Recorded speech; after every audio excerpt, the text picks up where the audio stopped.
Well, hey you guys, welcome back. So we're in Vero Beach today and we are going to do another garden tour. This is tour 9. This is what I would consider a typical front yard Vero Beach style garden, a very suburban kind of garden. So I thought this might appeal to a lot of people, especially if you're thinking about re-landscaping your front of your home and you kind of want it to look a little bit different than, you know, each neighbor within the community. Sure. Well, since your crew came and took care of it, ever since then, anybody that walks by when I'm outside says, "Wow, your landscaping is terrific. Who did this?" Isn't that an amazing feeling? It's a great feeling. It's a great feeling. Well, thank you so much for entrusting us with your lovely farm. We are so happy with the result, and it's everything. Everything has continued to grow. 7 months, 8 months. End of July. Really coming the hottest together. days of the year. And how good it looks just coming out of winter. Yeah, yeah. I'm excited to see what it's So going to many do this different summer. colors of green, and we're starting to get some red. And of course, it blew my mind. Blow your mind. I think that we did a nice job of doing that here, and I'm excited to share it with you. This particular lot, even though that we're really going to focus mainly on the front section, it is a corner lot, so we were blessed to be able to have a little bit of room to kind of spread the landscaping out a little bit more on the corner and really anchor these sides in with this trio of trees over here to this side.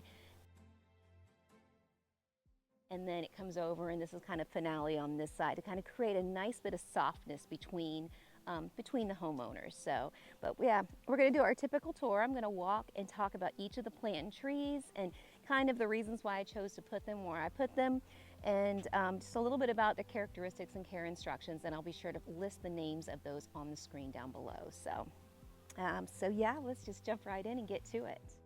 As you can see, coming up through the front entrance here, there is a sidewalk that is extremely close to the front of the house. So it has a tendency to give the house more of a kind of a flat front, you know, really kind of tidy and really kind of small front entrance. So what I really wanted to do was kind of bring the landscaping down. So instead of making the landscaping really heavy and thick along the front of the house, I thought let's kind of take it and just draw it down and then make the walkway, make it more interactive. So I brought it right up to the sidewalk area. We anchored it with a big tree here, so we have a nice foxtail palm here, and that's going to kind of give us a nice starting point. What I like about this is that it allowed, because we were able to put a foxtail here, it allowed us to have a reason for this bed to exist. So it's like this is kind of our starting point, and it gives us a nice bit of anchoring. So this foxtail is going to do a great job of that. Then we have some small plants that are right up to the front, which these are called dwarf ixoras. These are the minimal, small-leafed, compact version of the ixoras, and I love them. They bloom about 10 months out of the year and doing super, super well. So these are starting to get established.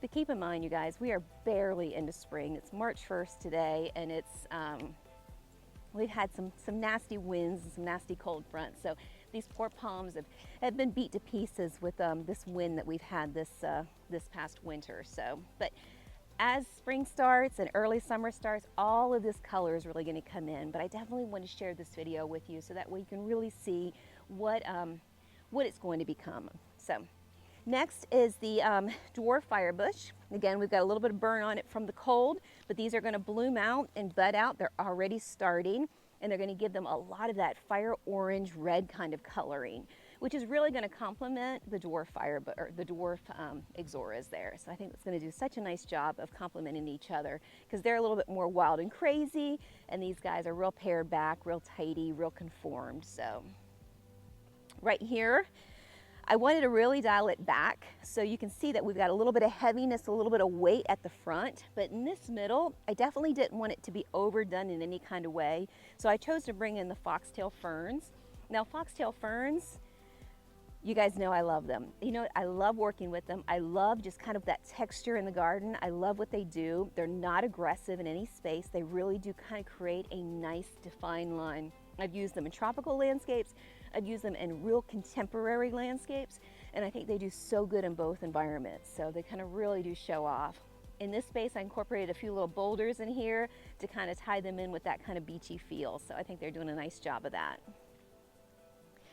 And then you guys know how I feel about Bloom My Minds. I am a big fan, and so are my clients here. So they are doing super well. They're very, very happy here, really fleshing out around this space. And again, because we're right along the side of the driveway, I wanted to make sure that, you know, the plants just didn't get overtaken. It's just not so aggressive and so thick. This planting's about 6 months old, and it's really, you can really kind of see what it's going to be, what it really is establishing to do. And in this area right along the driveway is really just going to stay nice and compact and small. And then we get a little wild and crazy over further away, because it kind of calls for that. So we finished it off with a clustering of dwarf ixoras here.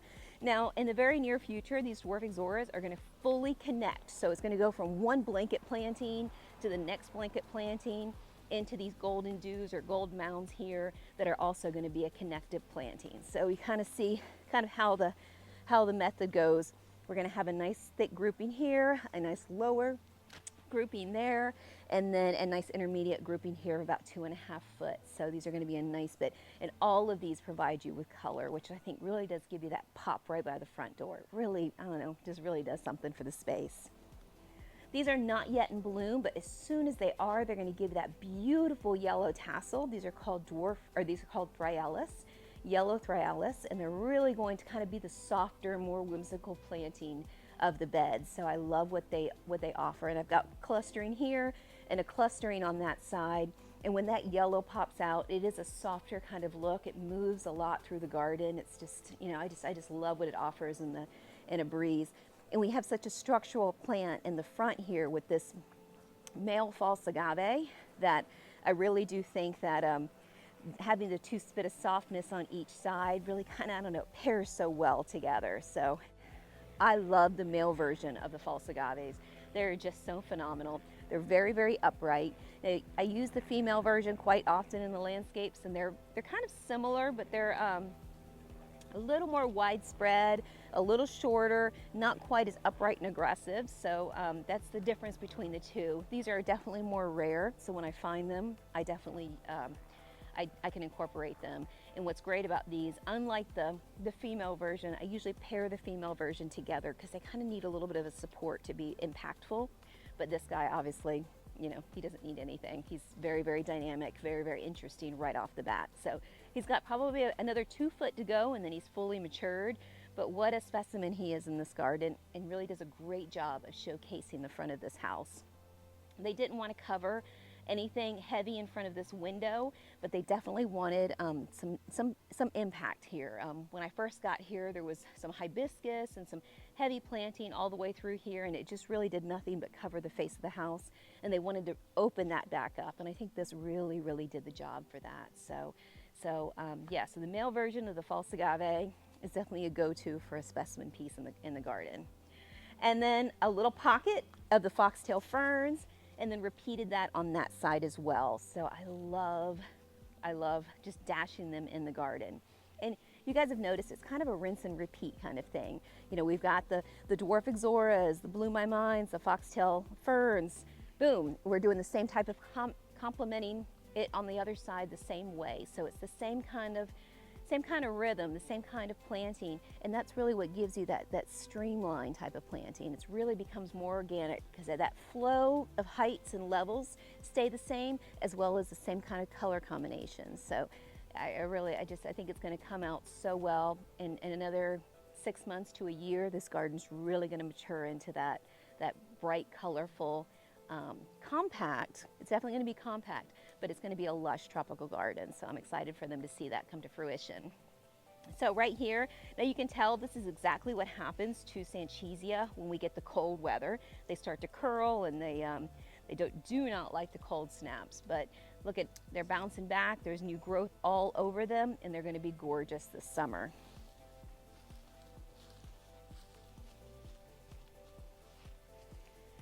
Now, just like I normally do, you guys know how much I love my pygmy date palms. I love how a pygmy date palm kind of finishes off a bed. It becomes the backdrop to this. And you see that I tend to use these guys as a screen, as a backdrop here.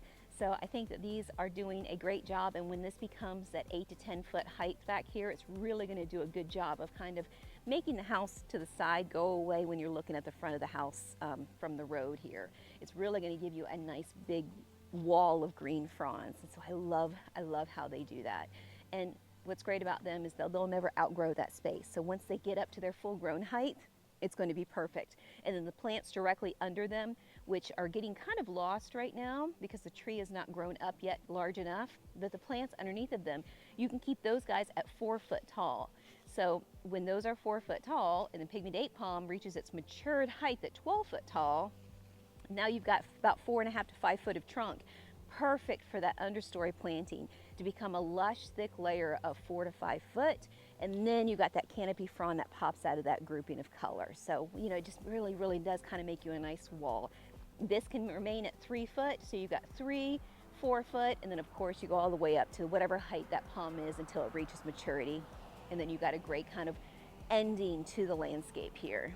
Now they're fortunate enough where we have a nice corner lot. It's kind of a pie-shaped lot, so it widens out here. So we were able to kind of create some privacy. These Sylvester palms do a fantastic job of that, and they're really doing, I don't know, I just love the way they look when you first come out of their doorway. Looking over this way, it's just this big fountain spread of palm trees that they offer. Or palm fronds that they offer. I just love it.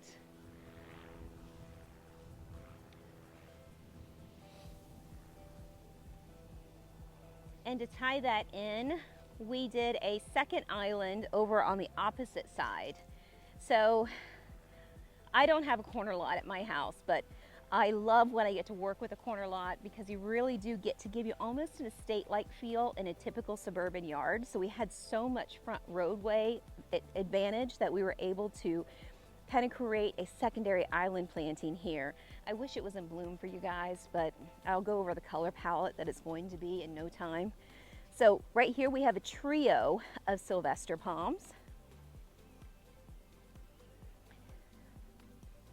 And then we've got a trio underneath of king sago palms, a little dab of some foxtail ferns, with some boulders to kind of tie in to make it a little bit interesting here. That whole back area there is dwarf firebush. Now those dwarf firebush are not in their glory yet. They're going to, and they're getting ready to, but they've got buds everywhere. But they're going to bud out and be a beautiful orange red bloom.